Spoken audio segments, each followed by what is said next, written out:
What do you need to get into the character's shoes? Is it literally the kasut of the character? All the layers lah. Semua tu nak kena kita perhatikan. I will think about the facial hair macam mana, rambut dia macam mana, whether he is right-handed ke left-handed. Itu semua saya fikirkan. Dan kemudian dia berbual dengan center yang mana, a higher center, lower center. Then dia punya IQ, EQ. So I try my best to bezakan semua watak yang saya mainkan. Saya kalau boleh tak nak repeat lah.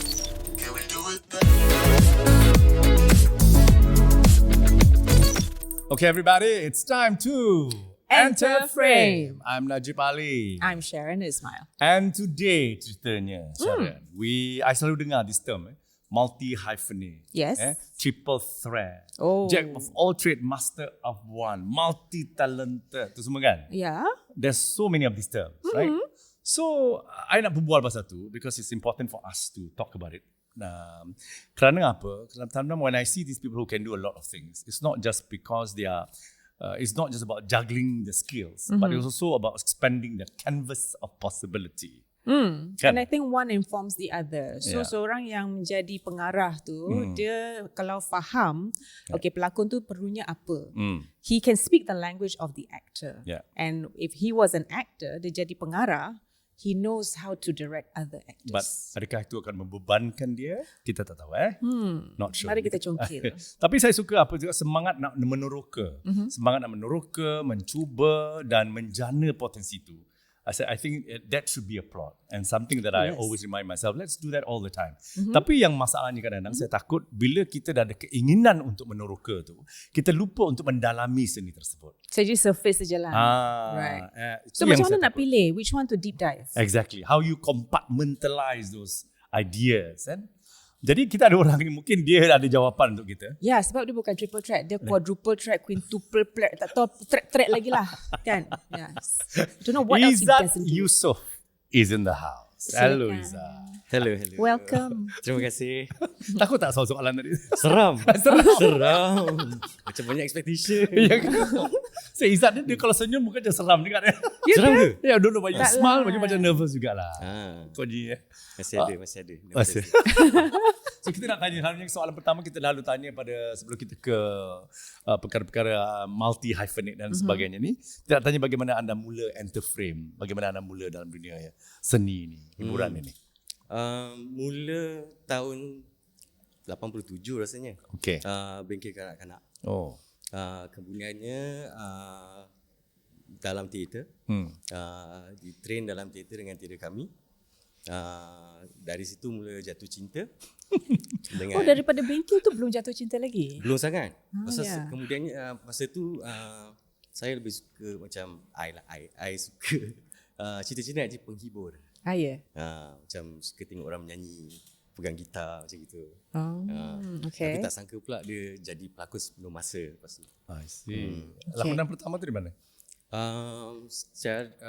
Pertama di TV. Okey, di TV mungkin. Kalau di TV Bisikan Bayangan bersama Oak3. Okey. Kemudiannya Soladu lah. Tapi teater tu pun menjadi tempat yang membina foundation lah sebelum TV kan? Asasnya. Teater tu banyak ada kita di train lah. Di teater kena drill, belajar selok belok tentang lakonan, tentang pergerakan, macam-macam semua dalam teater. Okey, tentang cakap teater ni, dia teater kami, kawan kita Amirah, producer kita teater kami, Fir Rahman teater kami. Aku nak tahulah, kepo sikit. Atin, orang yang namanya Atin Ahmad ni. Ceritakan sedikit tentang bagaimana beliau mengajar anda, mendidik anda.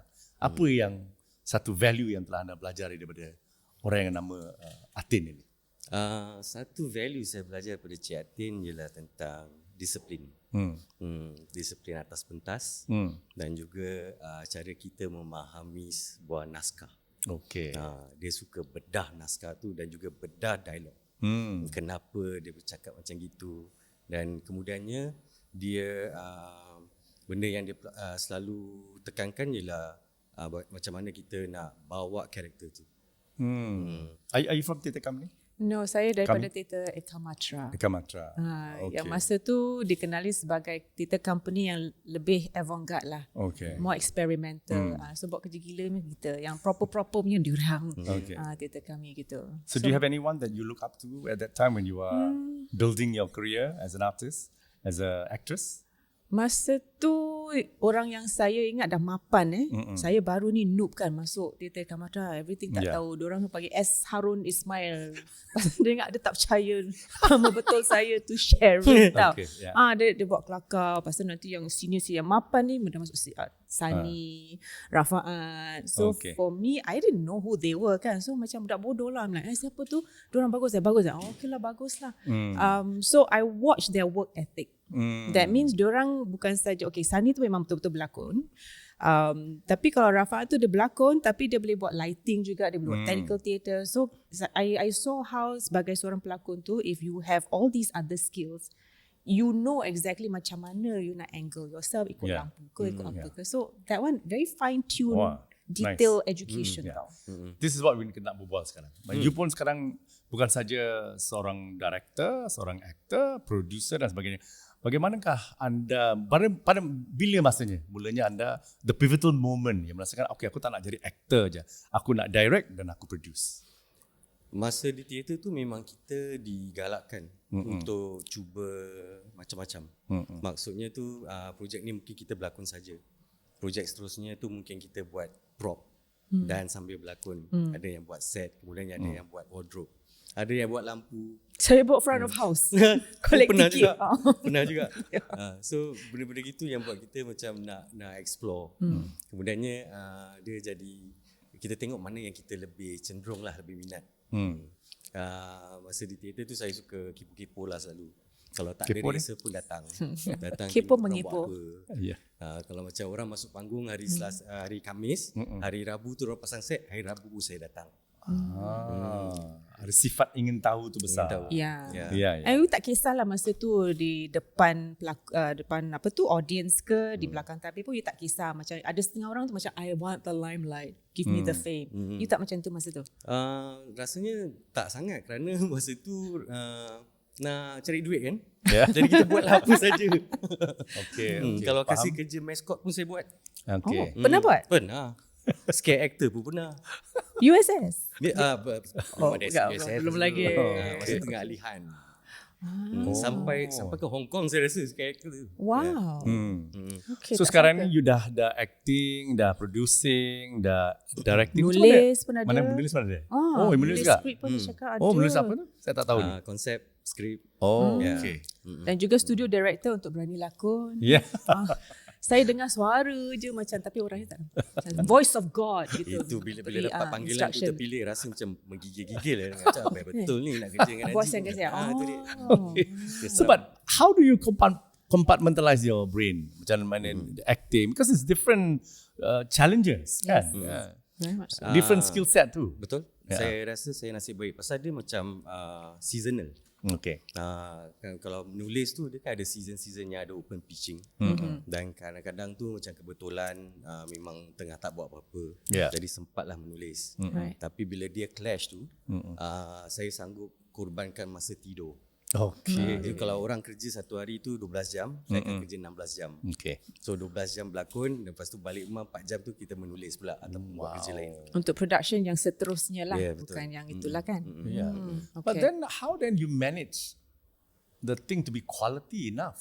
You know, kalau kau dah push yourself as an actor and then you want to go home 4 hours to write, that can be quite a problem, right? Lepas tu next day pergi set lagi kan. Macam mana muka tak sembab ke, ngantuk ke, penat ke, macam mana?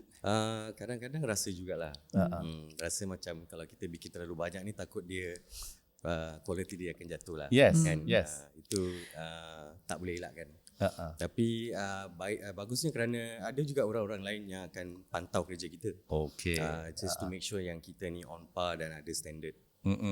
That is the reality though. And kita cakap pasal multi-hyphenate ni kan. So that is an occupational hazard and it is a reality yang orang lain kalau kita fikirkan pasal skrip je sebagai pelakon, orang ni pun kesian balik not just the script tapi skrip orang lain yang dia tengah sibuk tulis. So that's the sacrifice yang kita pun nak cakap kan, what is the sacrifice, pengorbanan yang orang ni dah beri. Macam ni lah multi-hyphenate ni. Korbannya tidur. Betul. And I'm sure time with family juga kan. Masa tu belum berumah tangga. Okay. Jadi memang boleh macam-macam lah buat. Kadang-kadang sambil lepak pun masih boleh menulis atau berbincang pasal konsep atau skrip. Tapi sekarang-sekarang ni kalau diberi peluang memang nak kerja kat rumah je lah. Kerja kat rumah tu tulis skrip lah.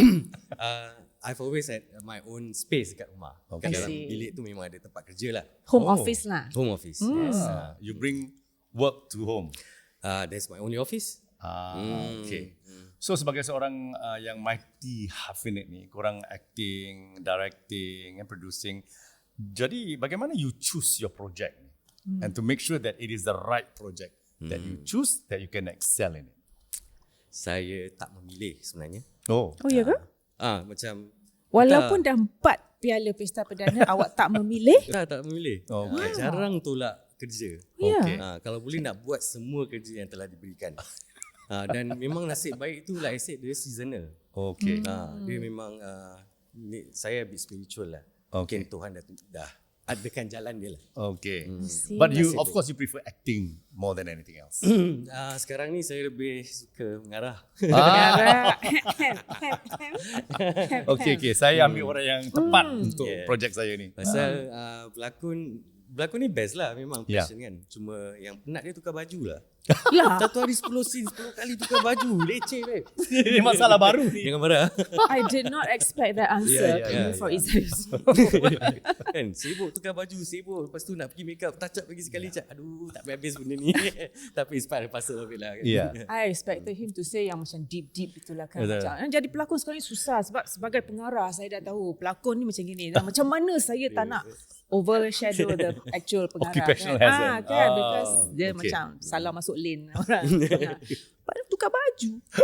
Not sure, I'm disappointed. Betul teruk kadang-kadang macam kita pakai berlapis-lapis. Kan, untuk satu karakter tu. Imagine dah, banyak betul nak tukar, nak jaga konti sendiri dululah. Kena jaga konti. Itu yang leceh dia lah. So, but talking about occupational hazard ni, kadang-kadang you sebagai director, then you act, and then tiba-tiba ada satu scene you tak suka. Pernah tak you stop director, aku rasa benda ni buat gini baiklah daripada yang kau telah lakukan ni?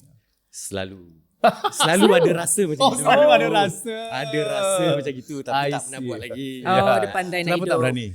Bukan tak berani kerana sebelum benda tu terjadi on set, saya lebih suka approach director tu, producer tu, dan kita bincang dulu benda ni.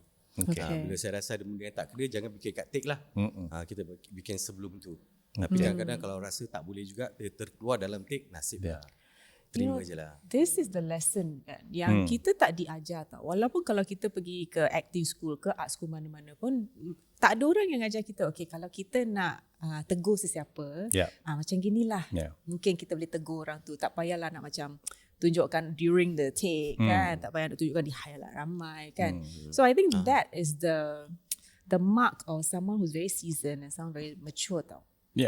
Also because this industry, this acting industry, this seni hiburan ni is a very sensitive punya environment, atmosphere kan. Everybody has an ego, everybody dedahkan dalam punya perasaan. So to say something bad about something, to give a feedback, is rather can be cruel at the same time, right? Kalau kita betul-betul dengar. I think that's why I think this whole idea of maneuvering people punya emotion is one of the greatest, aku rasa, skill yang kita harus ada dalam dunia hiburan. Lebih-lebih kalau orang producer, director dan sebagainya. Then especially producer, I think they do a shit. I mean they really have to deal with really shit things, right? I mean orang punya ego, orang terlambat, bayaran. I mean I don't enjoy watching my producers doing her job because it's a lot of trying to trying to listen, trying to get to their side and you know, is that how you feel as a producer too? Betul. I think because kita dengan we deal dengan human kan. So macam-macam perangai, macam-macam tabiat dia. Dan I think also pasal saya daripada theatre background, so bila dapat comments tu pada kita normal. Yeah. Okay. Macam lepas rehearsal tu kita akan duduk keliling, lepas tu kita akan ambil feedbacks. Kita tunggu sebenarnya feedback tu. Betul. Kita tahu feedback tu akan datang. So that's our expectation. Nanti Yes. pergi on set dekat TV tu nanti director cut, okay let's move on next scene. Kita macam So notes mana? Where's the notes? betul. Gitu. Kita Why, actually cari. why is it important to have notes? Because then we know how to fine tune and perbaiki lagi untuk the next round, the next Exactly. take, the next Yeah. But is that performance. also an idea of self-reflection? Betul lah. Right Yes. kan? Lain korang membuat betul. sesuatu and then don't you all emotively feel that you are doing something wrong or Tak ada, something- kadang-kadang kita macam rasa okey kan. Yeah. Tapi yang terima tu lain. Yeah, I see. So kadang-kadang tak sampai ke, kita rasa sampai orang tu tak nampak. I see. Okay. Dia pun nasihat juga kadang-kadang ada kena director yang memang rajin kasih notes. Yes, that's true. I like that. I like that. Mira dengar tak? Okay. Yes. I see. Apa terjadi kalau kasih notes? Okay, saya terima. Saya terima dan cuba sedaya upaya untuk sampaikan apa yang dia nak. So when you are a director and then you nak kasih notes ke tak kasih note and then you are actor so as a director yang acting ni or acting as a acting director acting do you feel you're more empathetic towards your actor? Yes and no. Yeah. Because I ask this question because I don't have the empathy. If I want my vision to be there, I really make sure it's crystal clear and I must get it. Yeah. There's Mungkin no I will yes nak juga sama macam gitu. Yeah. Tapi at the same time kalau kita tahu dia tak boleh sampai, I will find a way of how to get it done. Atau tolong pelakon tu. Dan satunya sebagai seorang pengarah, saya tak suka mengarah pelakon, ajar pelakon on set. Okay. Yeah, Okay. so I expect them to know their stuff lah when they come on set. Dan saya orang yang agak personal, so mungkin you expect a phone call from me atau a text message. Yeah. Okay. So saya jarang tegur Mengarah. orang on set depan-depan ramai lah. Tapi orang tu baru. Kan, you sebagai pengarah you harus ada bertanggungjawab untuk memastikan benda tu jadi. Tapi kalau you nak tunggu masa tak mengarah macam mana ni? Kalau itu dah kira dah desperate measures, terpaksalah. Macam okay, kau buat macam gini je. Yeah, Kita tahu apa kemampuan dia. Yeah. So kita cari the shortest way for them to get there. Okay. Okay. So saya tak bekerja dengan awak berapa bulan ni, berapa minggu ni. I think you are a very sabar person. Dibayar untuk sabar kan? Dibayar untuk sabar. Dibayar untuk sabar. Remember that? Pernah tak melenting and then you have an accident that you can share that you because really ticks you off and then kau melenting dan memekik dan apa dan sebagainya? Tak pernah terjadi? Rasa belum pernah. Belum lagi. Mungkin belum lagi. Okay. Kalau pasal saya lebih suka benda tu simpan, bawa balik rumah atau mana-mana baru boleh melenting sendirilah. Melenting sendiri. Melenting sendiri. Tapi tak Macam lepaskan marah. geram dengan Tak ada. orang lain. Tak. Tak Okay. rasa macam tak sesuai lah. Pasal dan kemudiannya esok hari tu nanti macam mana lah pula kan. At the same time kalau macam saya rasa macam kalau saya tercakap sesuatu kat orang tu nanti saya tak boleh tidur lah. Okay. So what is the harshest feedback ataupun kritikan yang paling macam sukar sekali lah bagi awak untuk memberi kepada seseorang pelakon tu? You cannot be all that nice kan? Ada tapi macam rasanya saya boleh terima, saya boleh faham keadaan tu. Okay. Dan kalau betul macam mungkin salah kita juga pasal kita yang khas orang tu. Right. Kan atau kita yang rasa yang macam kita nak kasi dia tanggungjawab ni tapi dia buat benda lain pula kan. Tapi tak boleh salahkan dia, kita salahkan diri sendirilah. Wah. Jadi anda Tak pernah lagi. Sorry. Macam baik sangat. So even temperament. Yeah, so I think that is a good quality to have. I think. Kesabaran. I'm learning from him. Oh ya? That's Balance the yin and dia yang. ada art of a director. Yeah. Dalam apa-apa bila semua orang pun panik, tetap steady. Yeah. Actually that's quite It's a true. good quality to have. Yeah. So awak cakap sekarang awak kurang nak berlakon, awak suka mengarah. Ada apa-apa sesuatu yang nak arah? Ada genre yang anda nak buat, film yang anda nak arah? Before we go to this next segment. Selalunya memang I like comedy. Okay. Okay. So jarang diberi peluang untuk mengarah komedi. Mengarah. Apa What's yang your tertarik sangat tentang komedi ni? Dia best lah. Kurang stress lah. I feel. Saya rasa macam kurang stress. Okay. Okay. Pasal bila mengarah ni, kita sebagai pengarah sebenarnya bukan, I don't see myself as a director on set. It's more You don't see yourself as a director on set. Yeah. First, okay. I am the first audience. This is an interesting perspective. Okay, you are audience. Yeah, so I'm the first audience. So you perceive everything as an audience first. Correct. Okay. And then dari situ baru saya nilaikan sendiri whether is it good enough for the audience for me. Yeah. Kan? Dan kalau mungkin good enough tu saya percaya saya ada good taste lah. Oh, Jadi bagus lah untuk audience yang lain.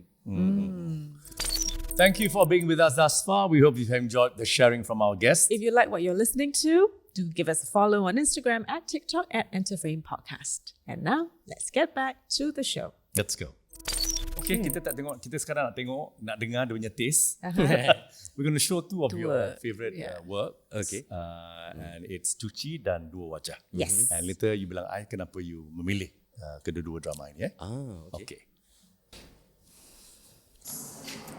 Dah 3 bulan. Ahmad, baby tu dia nak. Okay, 2 hari je. Okay. Halim, apa kau cakap ni?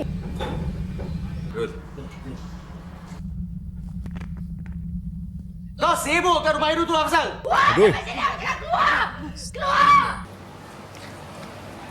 Lepaskan aku. Lepaskan aku. Wah, that is that one tadi Dua Wajah. Dua Wajah. Okay. Hey, non.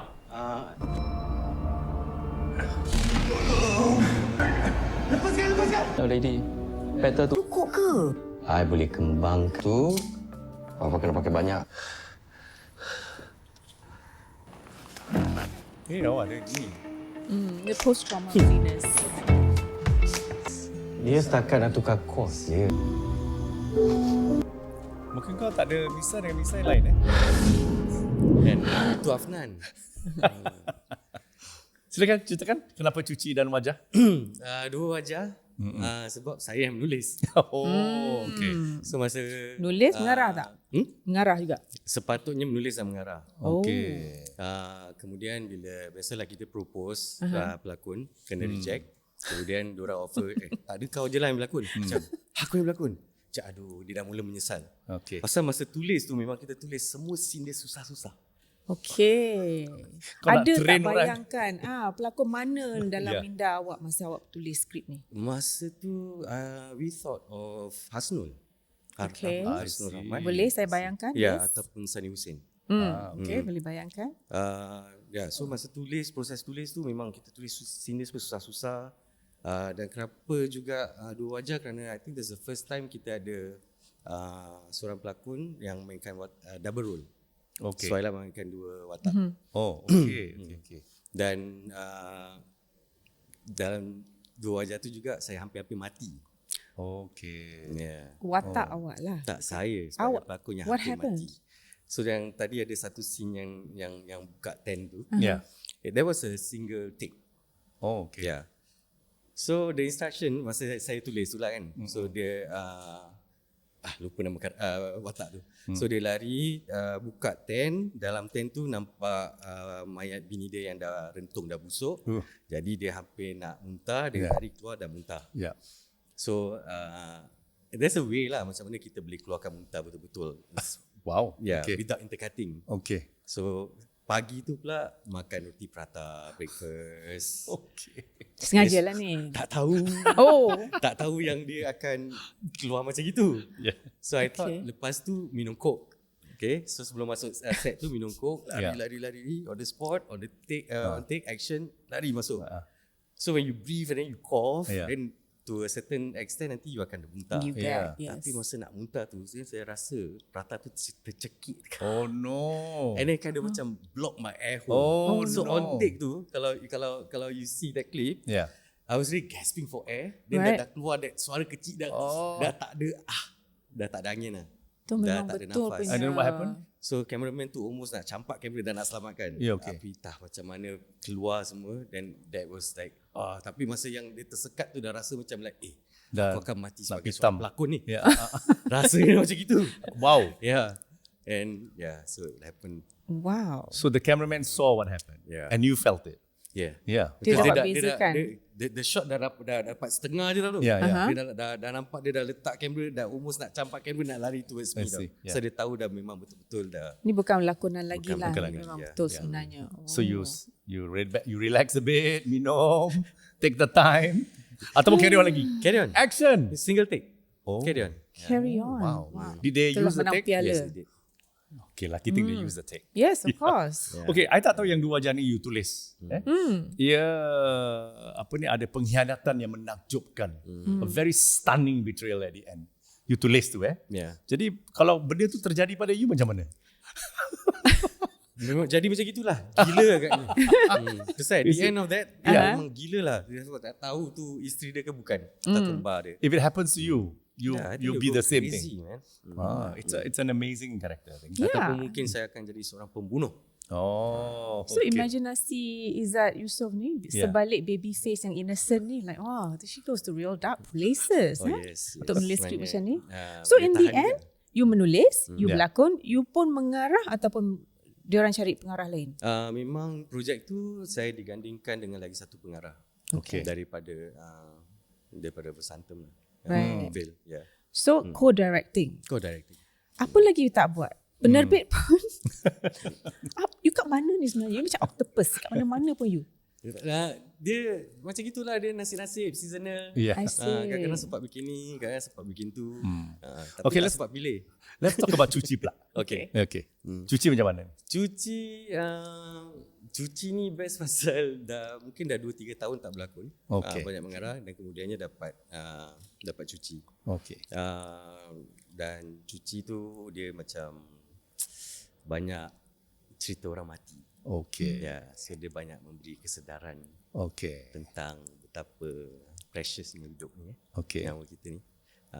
Did you write it? No. Orang lain No, tulis. tidak. Okay. Tapi Cuci juga saya sempat pergi buat research, buat kajian. Saya turun sendiri pergi jumpa konsultan tu. Okay. Dan pergi tengoklah apa dia orang buat. Dan kebetulan hari yang saya pergi tu memang kes tu mayat dia dah 4 hari. Yeah. So dapatlah segala bau, aroma dia semua tu. Dapatlah dulu. Wow, so in all the many cases yang you attended for Cuci tu, ada satu tak affected you badly? Dia I think bila ada kes kematian orang tua lah, ibu bapa, itu yang selalunya macam takut terjadi pada diri kita. So I'm not staying with my parents anymore. Diorang tinggal sendiri kan. Jadi bila kena kes macam itu tu mula ada banyak kerisauan. Daripada mungkin seminggu sekali telefon atau jenguk, kadang hari-hari lah message. Okay. So somehow Itulah membuat peringatan buat kita semua lah. kan. Kenapa dah tua? I feel guilty gitu. Korang semua ada family, aku tak ada family tau. Okay, nanti Tak ada pernah telefon kita- pula. Kita message dia later. Najib, are you masih okay? ada lagi? But for you, ada situation any cases or not, watak-watak yang really affected you badly? Kalau nak affected badly sampai tak boleh keluar watak tu tak ada lah. Tapi Yeah. kalau cabaran tu when it cuts too close to home, Yeah. tu masa saya semuanya lah. Masa scene kat kubur tu, Yeah. kubur supposedly watak I punya mak bapak. Tapi yang betul-betul kat belakang tu kubur nenek saya yang baru meninggal. Tu yang masa tu macam terharu jugalah. Macam kita bacakan Al-Fatihah di situ, hati saya di sana. So lepas tu the whole crew pun mereka semua start lah, Abang Lu Ali, Kak Ruby itu semua kan. Kata okay mari kita sedekahkan Al-Fatihah untuk nenek saya. Tu pun masa wah betul macam terharu jugalah. So that one you can see okay ni memang it's real the loss is real, boleh rasakan. Yeah. So daripada acting tu, saya tahu bila awak sebagai seorang pelakon, anda mendapat asasnya daripada teater. Tapi sebagai director yang mengarah, yang menggunakan kamera, technicalitiesnya, the precision of using the camera, multicam, di mana anda belajar tu semua? Okay. Ni panjang sikit nak explain. No, it's no problem. Okay. Saya nak tahu Kan juga. dia nak airtime dia, okay. Sebenarnya dari kecil memang kat rumah ni selalu ada kamera. Okay. Daripada zaman SLR sampai ke zaman video kamera yang VHS. Okay. So my dad selalunya ada kamera kat rumah and I selalu suka main dengan kamera. Macam let's say kalau kita pergi rombongan, saya lah cameraman. Okay. Lepas tu saya mula mengarah orang. Cakap macam gini, cakap macam gitu. Wow. And then I like to put it into like into pieces lah. Jadi bila orang datang hari raya tu boleh tengok ramai-ramai. Then kemudiannya bila saya mula bekerja full time dengan Mediacorp, masa tu I think it was TCS lah. Oh ya? Yeah. Sebagai apa penerbit masa tu? Assistant director. Okay. Penerbit Yeah, pengarah. Kepada Aziza. Eagle Kak Vision. Aziza, Kak Kamalia dan juga Nadi Putra. Okay. Yeah, so I had the chance to work with all these Okay. people. Especially Nadi Putra. He was my biggest influence when it comes to directing. I would love to hear you. Kita buat this project 30 episod. Nama drama dia Watan. Wow. The first 10 episode was an overseas punya location shoot di Tanjung Siambang, off Tanjung Pinang. So saya dengan Nadi Putra ni macam bapa dengan anak lah. Dia ambil pergi kerja, dia hantar balik. Kemudian bila kita dekat overseas tu duduk satu bilik, tidur satu katil kan. So hari-hari ni saya kira berguru dengan dia. Okay, nice. Yeah. Dan the way dia tengok drama tu lain. Okay. Dia akan tengok pakaian dia, tengok soundscape dia macam mana, even the texture of the film itself macam mana dia nak. So hari-hari dengar dia bercerita pasal benda ni. So banyak discussion. Dan dari situ saya mula tangkap lah. Tangkap dia, kemudian tengok macam mana dia mengarah cameraman tu untuk shots yang apa yang dia nak. Dan dia pada masa tu pun saya rasa macam dia tu macam bapa sandiwara lah. For that period. So he was my so-called my mentor. Okay. Yeah, so I was lucky enough to learn all those lah daripada dia. It sounds like cara latihan you all this behind the scenes training kan memang really made you a director. It's not macam kalau I nak lihat, nak bandingkan Siti Hajar, Sani Hussein kan. Kalau I boleh classify in my head mereka semua pelakon first. Tapi you for me is pengarah first. Yeah, is that true? Pengarah dulu kalau Rasanya sedap lah bila dengar benda tu. tu dah mean sedap lah tu. Yeah, Betul lah. yeah, Okay. yeah. I guess macam itulah pasal I just like to saya lebih prefer tengok orang depan kamera daripada muka saya sendiri. I see. Okay. Muka awak handsome, jangan takut. Cuma saya rasa yang bagusnya ataupun fortunately mungkin pendedahan Izzat juga berbeza daripada Siti dan juga Sani. Ya, sangat berbeza. Pendedahannya dengan adanya sebagai anak didik Nadi Putra itu satu yang saya very lucky of you to have that pendedahan kan dengan yang lain Aziza dan sebagainya itu. Jadi throughout the year ni, do you have your own style you rasa daripada cara you act, you saja direct or pendekatan you tentang film dan sebagainya? Do you achieve a certain kind of a style? Bila kita cakap pasal berlakon, ini orang yang boleh tahulah. Yeah. I like to portray something yang more realist, something yang realism. So saya tak suka overacting. Okay. Dan saya suka merasa benda tu. Yeah. Kalau dia tak rasa, I cannot fake it. Okay. So that when it comes to berlakon. Mengarah Mengarah pula, saya tak suka benda yang diarah.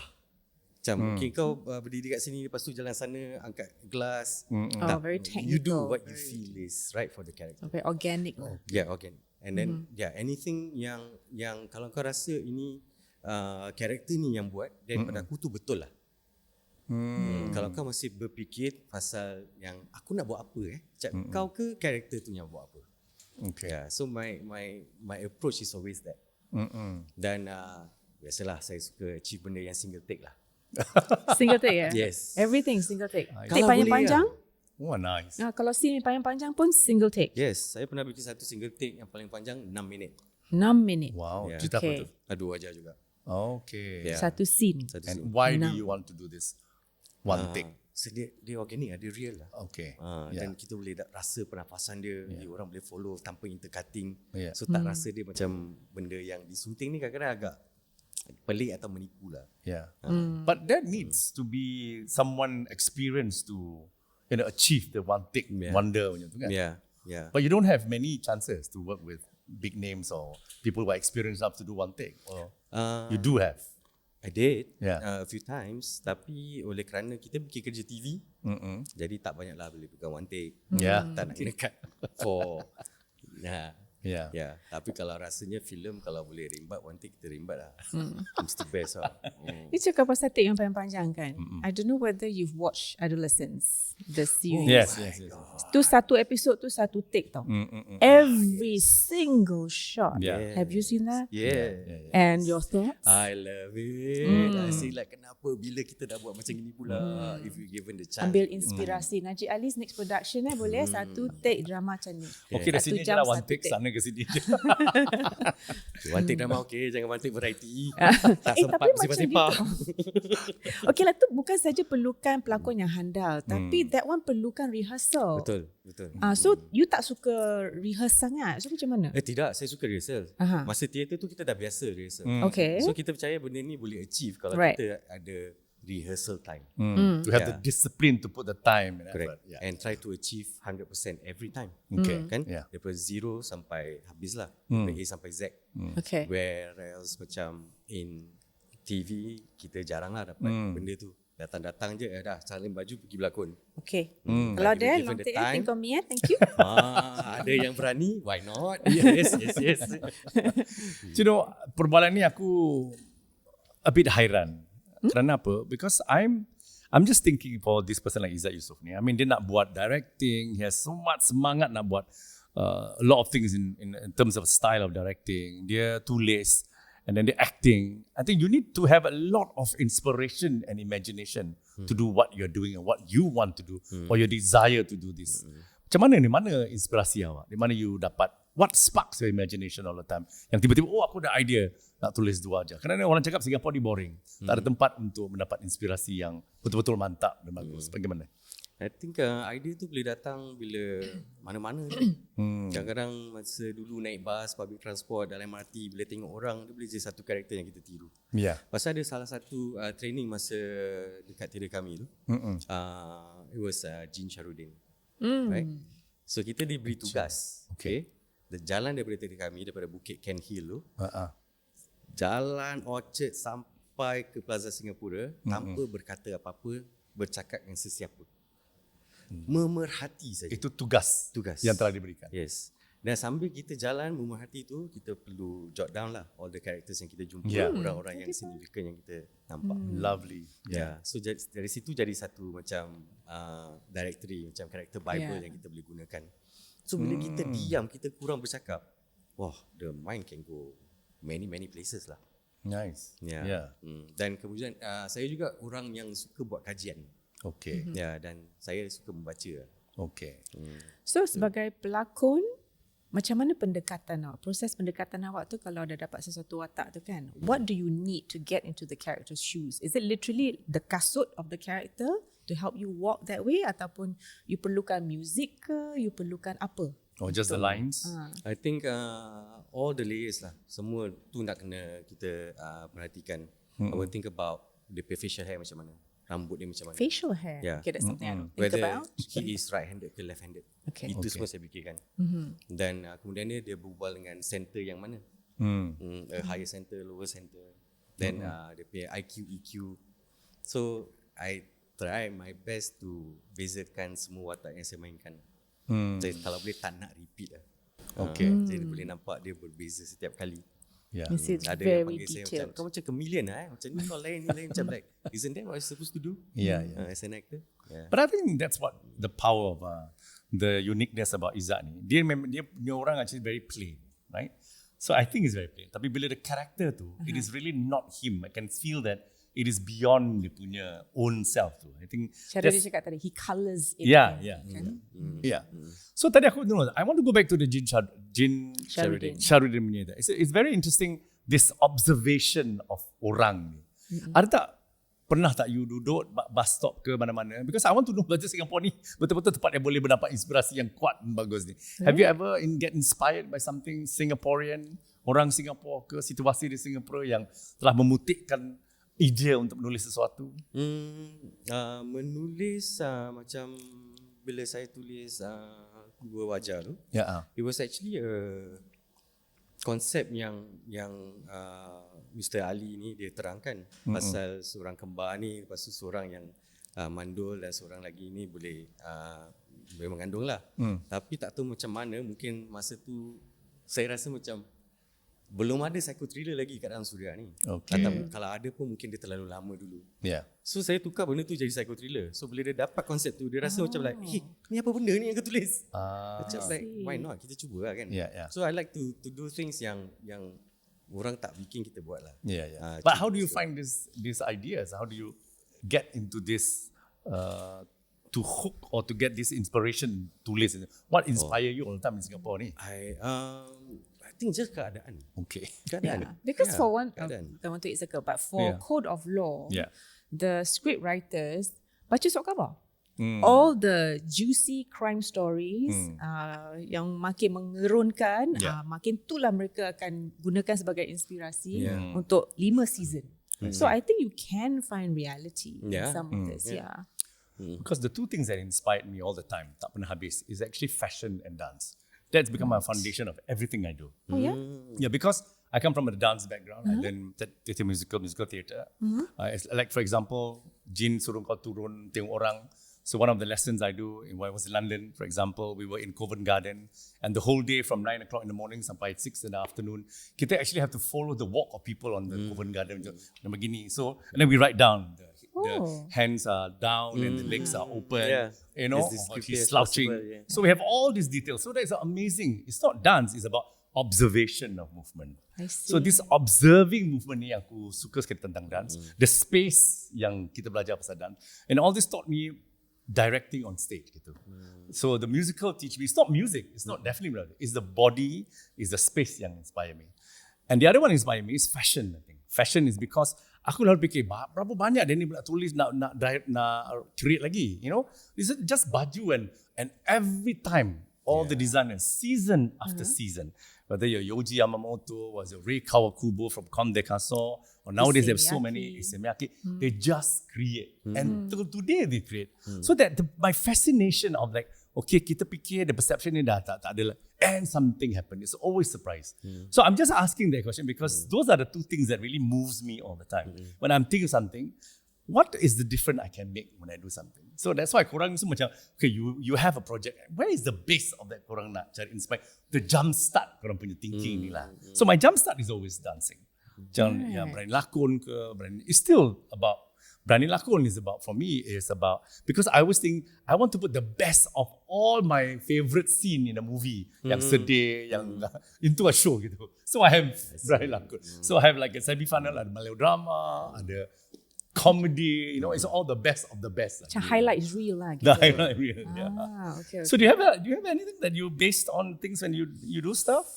It is, for me, I'm clearly woman lah kan. Yeah. And woman, so many layers of a woman that kalau dia berani, if that character is written in a way yang tunjukkan dia punya vulnerability, the flaws and all that, tapi dia macam unapologetic about it. That one to me is very appealing. Sebab kalau women ni, dia tak macam with men kan. Men, if they are assertive, orang panggil dia orang assertive. Kalau woman assertive, senang sekali orang kata dia bitchy. You know? So for a woman, macam mana dia beranikan, or that watak, macam mana dia beranikan diri, this is me, you like it, you take it, you don't like it, walk. You know? So those kinds of colours makes it very interesting for me. Yeah. And inspire you to do or be more in doing things If that I ada that feel- kind of flavor. If I feel I have something to add to that character, if I feel like, okay, this one, I just cannot find some entry point to get into the role, then I will have to tolak lah. Because I'm not doing that character service, I feel. Ada karakter yang you nak mainkan yang belum ada?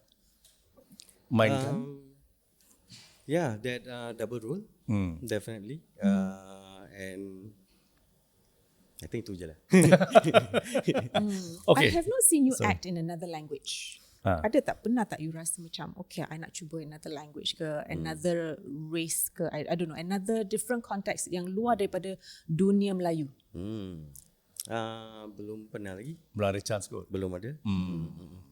Tapi kalau ada, nak? Why not? Sudi? Yes, why not? Okay.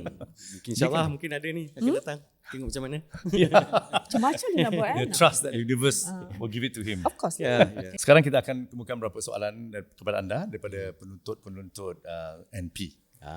Has being a parent or husband influenced the way you choose your roles or perform them?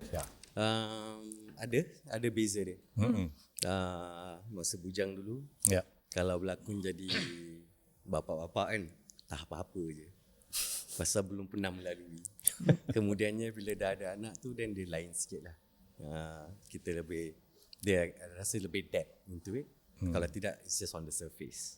So being a family man now somehow shapes my lakonan tu, dia berbeza lah. You ada rasa macam tanggungjawab extra tak? No, saya ni sebagai bapa, I should set a role model for my children. Ada tak rasa macam tu? Ada.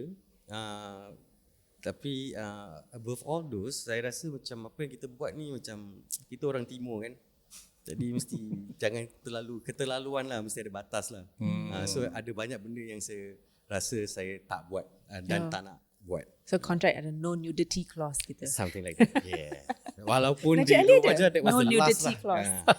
Yang berlakon pakai boxer kat Dua Wajah tu last dah, tak nak bikin lagi dah. Ada juga near nudity pun boleh. Yeah. No more. Yeah. Okay, seterusnya. How have your priorities or perspectives shifted from when you first started acting? Berbeza lah. Dulu mungkin banyak main-main. Main-main? Yeah. I mean, main-main lah. Berlakon-berlakon. Tapi keluar, sana, sini. Banyak buang masa. Tapi sekarang ni perspektif dia bila bekerja tu lebih serius, lebih fokus. Dulu macam agak everywhere lah. Masih muda. Yes. Pergi Hard Rock Cafe ke? Sekarang lepas rap je balik tulis skrip. Pergi Hard Rock Cafe. Sekarang macam malas nak lepak lah. Dulu balik pukul 3 pagi. Dulu selalu lepak. Lepak. Selalu macam S11. lepas rehearsal. Correct. S11 di depan National Stanford, Library, di Stanford Library dulu. Awak ni you should have been budak teater dulu. Mana? Lepas rehearsal kita duduk kat kedai kopi. So the old National the old National Library di Stanford Sebelah dia. Road. Depan dia Stanford ada macam kopi tiang Okay, gitu yeah, lah. I know that S11. one. Itulah It's a very kat situ. famous place. I see. Tapi sana pun kira pergi sana pun bukan kosong-kosong. Pasal bila bergaul dengan abang-abang kat sana, diorang lepas sana, diorang tetap berbual pasal their craft, their work. Abang-abang tu siapa tu? Adalah drama-drama lain juga lah. Adi Adoni kan. Sani Hussein. Those people, yeah. Alright. Selalu kat sana. Zai Kuning. All that. Oh, yeah. Maybe korang pak S11, aku pak substation kat dia. Oh, dekat-dekat, yes. Dekat, ya. Bila kita bercakap pasal aging, kita pasal being always trying out new things yang tak pernah anda buat, mencuba sesuatu, meneroka sesuatu. I think the question is also about being relevant. Yes. We always talk about how do we be relevant. Do you talk about these things with yourself, with the people around you? Is it a pressure for you to be relevant? I don't talk about it. Yeah. People do mention it. Yeah. And I kind of realize it. Yeah, okay. Yeah. But I like nature takes course lah. So what does relevance mean to you then right now? Sekarang ni entah, kalau cakap pasal seorang pelakon tu dia nak kena ada mungkin banyak aktif di socials, you know, and stuff like that. Tapi macam dia tak ada impact sangat on myself.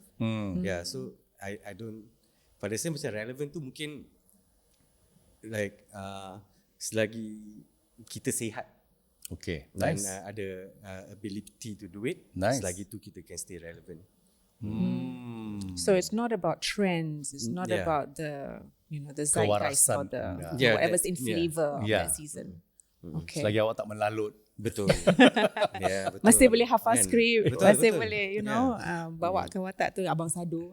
Okay. But I'm sure your pressure is more for you to be relevant because you're a Yeah. lecturer in the school, you are dealing with young kids, for you to say things that is relevant, which is up to date, it is such a big It's burden. an amanah for me. Okay. For me, I see it as amanah, as a tanggungjawab, because if I'm not current, Yeah. kalau saya tak faham apa yang berlaku di set sekarang, what Yeah. are the best practices on set sekarang, macam mana saya nak kata saya ni pensyarah nak latih mereka yang tahun depan akan graduate Okay, nak jadi cast crew Yeah. untuk production mana-mana. So for me memang it's intentional. Within 1 tahun tu memang kalender saya dah pilih lah. Okay, I will do at least one production. Okay. I will learn at least one thing. I will do, so memang ada list tu. Jadi saya akan kekal relevant. How does that work? How does that make you relevant doing this project? Which one? This Yeah, Enterframe? when you say not Enterframe, the idea of like 1 year I give myself that. What did you learn from that and says that, oh, now I'm relevant to the times? So when I bring it back to class, Yeah. the examples are fresh. Okay. Apa yang berubah tentang script ke, tentang the producing process ke, tentang casting ke, tentang contracts, all that I get to bring back. Especially now I ajar media entrepreneurship kan. So the business of being an actor tu macam mana. Okay. Kadang tu kan, dulu kan kita kalau berlakon, okay lah suka berlakon, okay let's go. Tak ada hawk sebagai contract, tak ada apa-apa. But now you want to look at an actor's rights. Sign contract tu nak tengok apa dulu. You know, so things like that you get to bring back. And then for my students also, it's street cred lah. Dia nak tengok macam cikgu ni ada credibility ke tidak. Kalau cikgu ni last lakonan je 10 tahun dulu, then why am I still here kan? Okay. And for you, I mean, be relevant is one thing, but to be productive kind is also a pressure for someone like you. How do you handle that pressure? Sebenarnya I take one day as it is lah. Which I don't think about it gitu. That's something like I don't think about it. Kurang lah. Pasal I do a lot of mental prep. Okay. Yeah. So selagi kalau tak settle, tak bikin homework tu, dia rasa macam tak best lah. Then when I'm mentally prepared, then I think I can do anything lah. Tapi kalau you stuck in that phase of thinking, you tak boleh terfikir tu, what do you do to move on? I will have I will find people yang saya rasa boleh membantu. Dah tak ada S11 lagi. Ada pasal Kena call, cari lain. call or sometimes usually YouTube. Yeah. Yeah, you can gather a lot of infos from the internet now. Yeah. You know Reading what I find banyak kasih reading inspirasi sekarang is talking to the younger Yes. actors. Yeah. Sebab diorang punya paradigm lain tau. So diorang punya identity bukan macam kita. Okay, sorry kita sama generasi lah No, kita, I'm older. Okay. Baru nak puji. Okay, Tapi kita kan dulu dunia analog sebelum dunia digital. Sure. So the way we think is very different. Tapi orang yang digital natives ni, the way that they see media, the way they navigate devices and all that, they have this macam sixth sense tau yang kita tak ada, and I find it so refreshing to learn from them as well. So I think this is the age of collaboration. For Exactly. sure. I think there's something young wisdom like us experience can give it to the young people, and they need to listen to us also about that and they respect that a bit. But we have to go down to know that there's so many things about technology yang kita tak tahu. I'm very fearful of technology, right? So I think this is the truly sitting down and learning from each other and respecting that you have something to offer me and I have something to offer you. It's no more talking down or I'm more than you or you have lesser than me. I think it is really about this whole democratic of ideas and creativity. And I think because our industry is so small, Singapore is so small, that I think collaboration is the only way we can know of each other and to know that we can bounce each other for new ideas to come. Because there's no other things we want to do. There's not many schools to go. There's not many performances, no many platforms to go in terms of performing lah. Kita ada Esplanade, kita ada Wisma Geylang Serai, kita ada. But that's all we have, right? We do not have many times to try out what we are thinking, what we have. So I think by talking, by collaborating, I think something can happen. Yes, we need that playground, the playground of conversations between the two. Then kalau boleh kita pun macam, even though kita dah lebih mapan atau lebih berumur kan daripada mereka, I think it requires a humility on our part to say, we don't know everything tau. So kita tak boleh lah cakap, aku mandai tau. In my time, tak percaya lah. So those questions, I mean, those are my time has always been why we sometimes seldom talk to the old people ke, diorang takut nak approach kita kan. Yeah, so when you say, actually I don't know how this works, you know. So for example, social media, my Instagram bukan I yang buka tau. Fauzi Laili yang buka kat I. Share Ismail, why you don't have Instagram? Pasal I don't need lah, my work will speak for me. What do you mean that's not true? Kau tak tahu sekarang jadi pelakon macam ni. Come, give me your phone. That was how I had Instagram because of Fauzi Laili. Yeah, so it's talking to fellow actors like this, walaupun bukan tentang watak ataupun on set kan, but in between the takes, when we're off set, we're waiting for our time, that's where the richness of the conversations happen. How's your relationship with social media? Oh, I love technology. Yeah. Tapi I will really get into it. okay. Yeah. Like I will really go and study the algorithm. Wow. Go and find classes, master classes. Like masa zaman Forex, I will learn Forex into then zaman NFTs, crypto. I do all those. Right. Sampai You're a ke nerd tahap, too. Boleh tahan. Love it. Cuma tak pakai semata je sekarang. Dan sampai ke tahap yang boleh I will spend money. Okay. Yeah, to go and learn those things. So that tak rasa macam ketinggalan. So that's how he stays relevant. He Yeah. keeps in tune with the current conversations. Yeah. Kan? I'm still having problem with the idea of relevant for me. Because I'm not so sure whether what relevant means. Is it because I know so much about Forex, about technology, about algorithm, about data, about cloud? I'm not so sure about that. But I think it's important to know that. But to me, relevant is when I'm doing something, when I'm connecting to the people that I want to connect with, the audience that I want to connect, and I have a meaningful relationship and a connection with them, and they understand where I'm coming from, and it is impactful in a way, and I think I'm relevant. Oh yes. Yeah, I think For that's sure. one way of saying that. I don't need to follow trend. I don't need to like kalang kabut and be phobia about things. But I think continuous doing what I love to do and love what I'm doing and having a meaningful relationship with the people around me and the audience, I think to me that is relevant to me. Yes, Yeah. for sure. Yeah. for sure. And I think that's something that AI still cannot replace. Yeah. So Najib Ali, you will always still be relevant. AI still cannot replace that. But in the age or in the industry where youth is being Celebrated. celebrated, right? Kita old age ni macam mana pula kita kan? I don't know, but I'm younger than you lah. But so how you all are handling? Okay, I want to know how do you all think of old age? How do you all handle it? By accepting that I have evolved. Okay. Jadi sekarang saya terima yang I'm not going to play the 25-year-old. Yeah. In fact, I tak nak pun main watak yang 25 tahun, 30 tahun. Because kematangan yang mungkin tak ada, Yeah.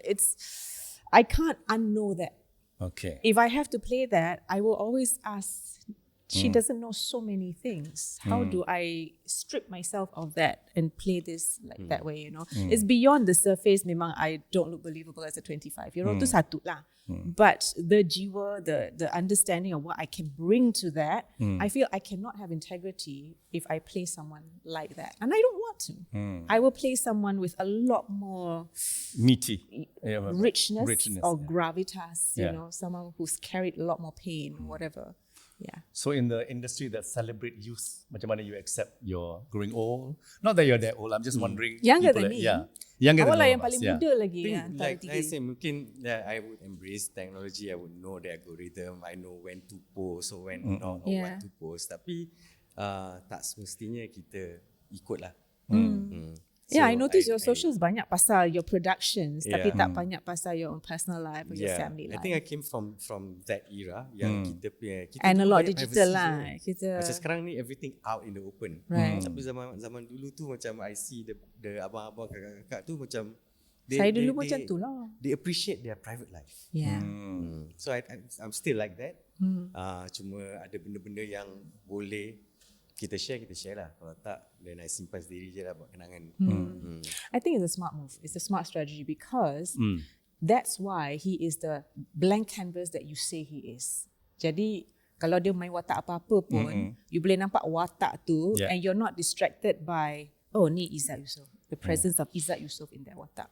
Sebab dia tak share terlalu banyak, dia tak overshare. Yeah, tak Dia macam Tom overexpose. Cruise, you know what I mean? Watak apa Wah, pun macam Tom Cruise Okay lah, okay. Example tu, Tahap ketiga tu sama. Tom Cruise tu, like whatever role he plays, watak Yeah. apa pun Tom Cruise mainkan, you nampak Tom Cruise, you tak nampak Ethan Hawke ke apa-apa ke, you nampak Tom Cruise dulu. So because the fame is so out there that you cannot hide behind the character anymore. So Izzat Yusoff is the opposite of that. Dia pandai nak cover stuff. Apa orang cakap? But I mean, it still go back to the kita punya word, the meraki. Oh, yeah? Right? Whatever it is, he puts something of himself into whatever he does, right? I think that's what I feel about him. So how is it so far working with Unik on Berani Lakon? It's fun. Okay. On camera looking dia forward. terpaksa berhati-hati di jalan raya. Caranya betul-betul. Yeah. Macam bila nampak diorang naik atas pentas Pesta Perdana tu kan, macam like, I must be part of this team. This is the best variety team so far. Itu keinginan dia. Dan Alhamdulillah terjawab. Hopefully the stay lah. Amin. Amin. Amin. Yes. Okay, I before always have those things lah. Macam I kalau boleh nak cuba dapat bekerja dengan many people, different people at different times. Yeah. So from there, those are the knowledge yang kita tak boleh beli ya. Betul. And mungkin kat sekolah pun tak dapat. Yeah. So I value those things. Okay. Of course, we value this scene and then we value the lessons that we learn in the industry. But what have you learned for sure, or what you know for sure about this industry?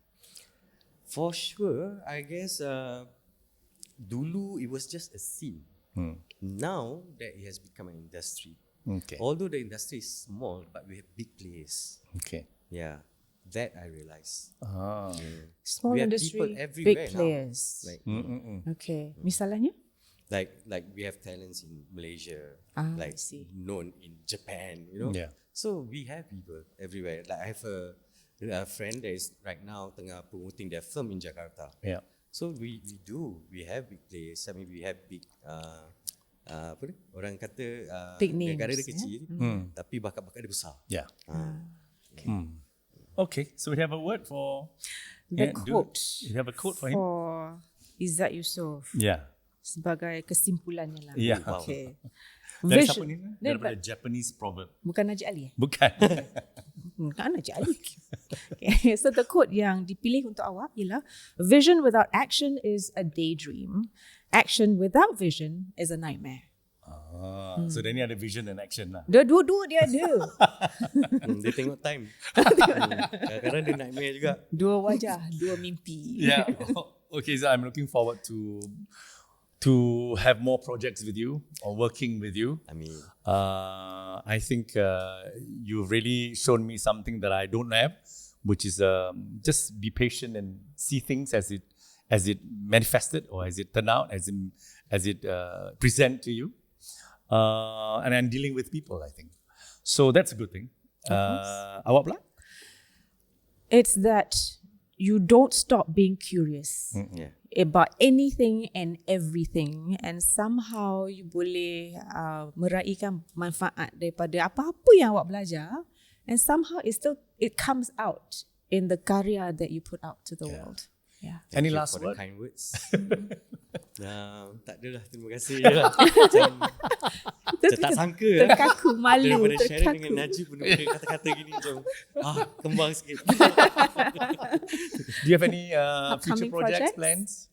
Sekarang ni tengah Cuci season 2. Apa kelainan daripada siri pertama? Proses dia lah, tak payah cakap jalan cerita lah. Yeah. Proses dia?